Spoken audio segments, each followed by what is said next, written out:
Benze sevgi dolu gözler. Yalnız seni gelirsin dep çoktan bekley. Yalinen beraber sayan dalgalarını görmek için aşıktıram dakikalarını. Men gizlemem sırrımı senden, tek sen yüreğimdesin, sen yanımdasın.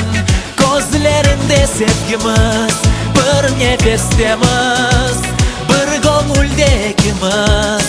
Ellerinde sen baxt getirdin benim için. Hayatımızı aydınlattı her sözüm. Sevgi dünya gibi uzak ve sınırsız. Bizni baxtlı etti buyuk bu sevgimiz. Yıldızlarda aksolunan nurlu yüzler, denizlerge benze sevgi dolu gözler. Men gizlemem sırrımı senden, tek sen yüreğimdesin, sen yanımdasın. Gözlerinde sevgimiz, bir nefestemiz, bir gönüldekimiz. Ellerinde sen baxt getirdin benim için. Hayatımızı aydınlattı her sözüm.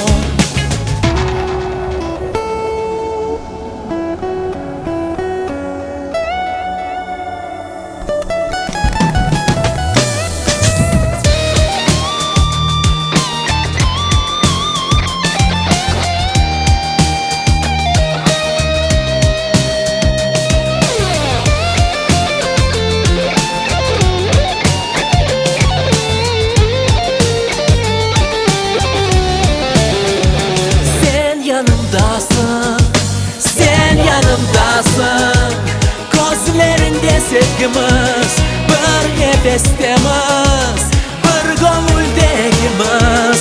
Ellerinde sen baxt getirdin benim için. Hayatımızı aydınlattı her sözüm. Sen yanımdasın, gözlerinde sevgimiz, bir nefestemiz, bir gönüldekimiz. Ellerinde sen baxt getirdin benim için. Hayatımızı